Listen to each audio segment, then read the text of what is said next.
Welcome back. You're watching Newslink. Now, the Reserve Bank has increased the repo rate by 75 basis points. Now, this means you'll pay more for your car and your home loan repayments. Rates are now higher than they were before the COVID-19 pandemic. To discuss the impact of the hike and what we can expect in the near future, we're joined by Joseph Busha of JM Busha Investments. Mr. Busha, thank you, as always, for joining us in studio. Good morning. Let's speak about that rate hike.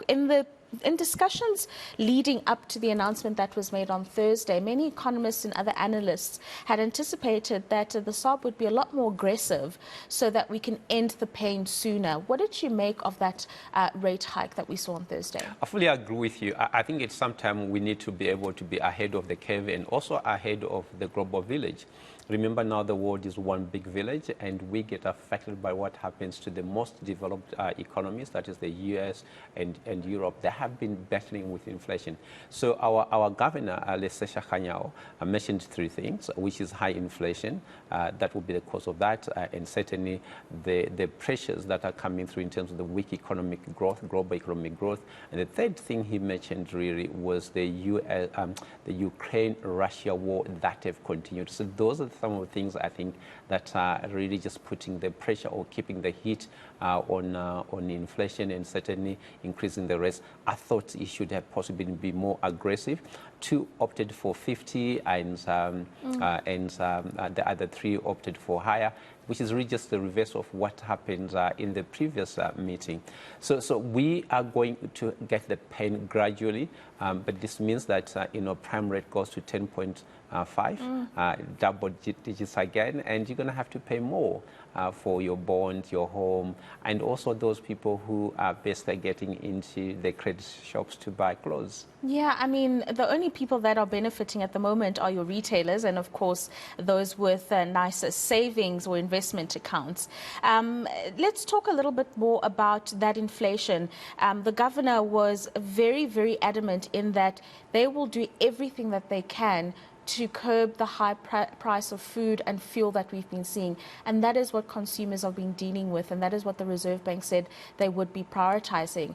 On the other hand, though, Mr. Busha, there is the debate that they should be perhaps a little bit softer to provide a balance, allow consumers to be able to live with the budgets instead of constraining them even further.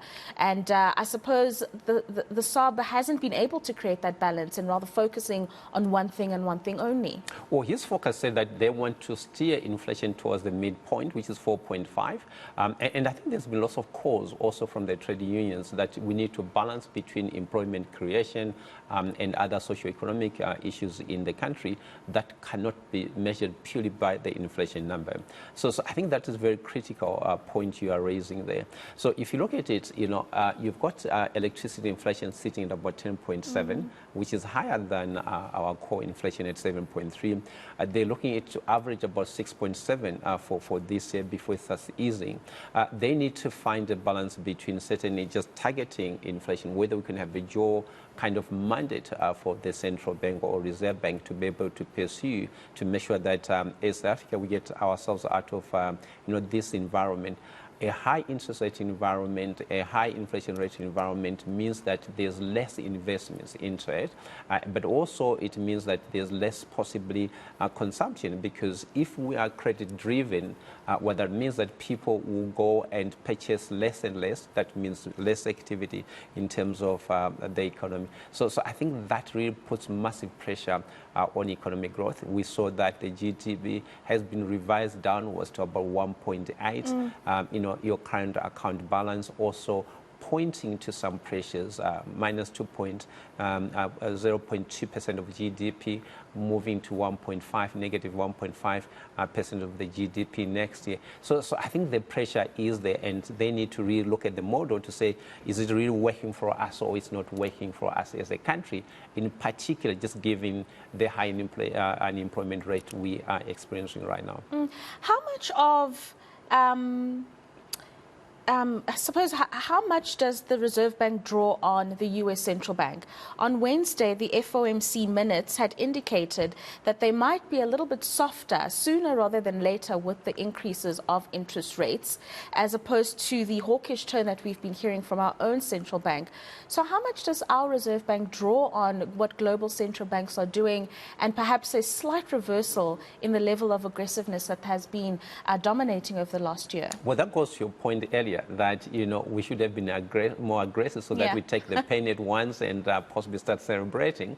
But I think, we have always been lagging the U.S. So I think they listen to the, Federal Reserve Bank comments and possibly direction quite a lot, given the fact that, the dollar and the U.S. interest rates will affect or impact on the level of the exchange rate in terms of the rand-dollar exchange rate. So certainly I think they take a lot of cue, because remember, these are some of the most developed markets, and certainly there's a lot of trading between SA and US and also and Europe. Yeah. Let's talk about the rand. It was encouraging to see, after those minutes of the meeting came out, a nice strengthening in the local unit. And then also, because of what we're seeing in terms of COVID in China, the price of Brent crude dropped to well below $90 a barrel. What are you seeing into the short term in terms of the rand volatility, but also for net importers of fuel like ourselves in the short to the medium term? Is this just a short-lived thing, and next week it's going to be a completely different story? What can we look forward to as we enter the festive season? The exchange rate, the rand-dollar exchange rate, has been very, very volatile and very difficult to pick, really.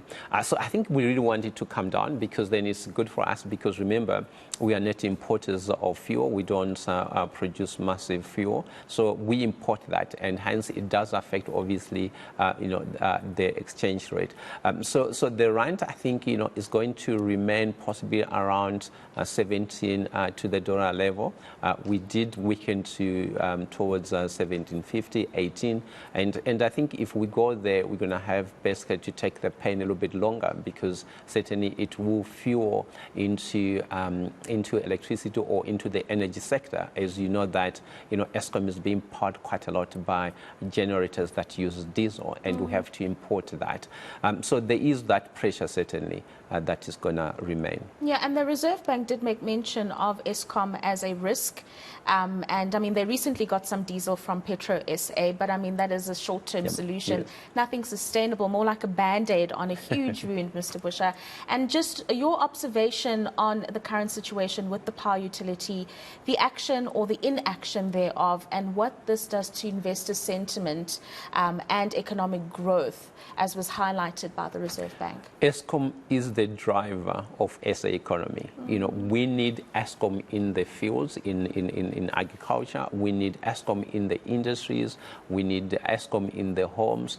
Remember, South Africa has got 2 or 3 kind of key sectors: the agriculture, mining, and the production sector. We export assembled cars, and if electricity basically is a hamstring in that, that means we have less exports, and that means basically, we're going to have trade deficits. So I think Eskom is the biggest elephant in the room that needs to be sorted. And I also think the country needs to be able to find a very good energy mix between renewable energy, fossil energy, which is your solar, and also the other forms of energy. So we've got wind power, then we might try to look into hydropower, but we have to look to say, how do we actually create hydropower, given the fact that, it's something where we've got the seas and we can create that. And the fact that I think the country wants to move away from coal-driven power. So the balance for me, I think that has to come very now and not tomorrow. We have to say, how much do we generate from solar? How much do we generate from wind, from coal, and from other sources of energy? We're moving into IPPs, and the IPPs will feed into Eskom, which means Eskom just becomes a distribution center rather than a generation and all the other functions. And that might actually push the prices of electricity or energy up, because we really don't know what will be the relationship between independent power producers and Eskom that will be used purely for distribution purposes. Yeah, there's the Eskom issue, Mr. Busha, and I have to ask you, just your engagements with the different stakeholders that you engage with on a daily, how much of a stress is this looming public sector wage wage strike on the economy, investor sentiment, government really digging its heels in deep, saying we will not be giving any more. Our fiscus has reached its limit, and workers saying we need above inflation increases. I mean, what are you seeing and what are your engagements in this regard? It's very, very hard. I think it's hard for the government, but it's also hard for the employees or workers of South Africa. Certainly, I think given the cost of living, and also the fact that we might have a little bit longer stay of high inflation. So the demand, I think, for at least inflation-related wage increases is reasonable. But certainly, I think, from an investment perspective, people say, well, where are you going to get the money? Because we still need to be able to assist Eskom, we still need to assist Land Bank and some of the state-owned entities in terms of getting government kind of bailout, despite the fact that the Minister of Finance did mention in the medium-term budget that, 3% take it or leave it, and certainly that Eskom must try and start looking after itself, and the ETO issue where Gauteng government must pay some of the costs, and also Transnet. So I think it's a very, very difficult balancing act to do. Given the fact that government employees are the majority, so we're going into the festive season. We need tourists to come in. So if you start getting some of the staff members from immigration not working, that is also not good for the tourism sector. And certainly, we have exams, the marking of exams for matrics and so on. How that will be impacted by their stay also is not very good, I think, for the country.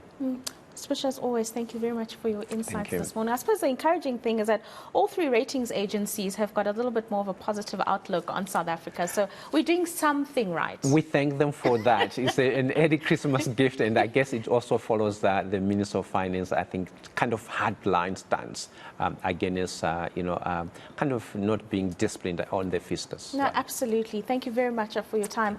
That is Joseph Busha from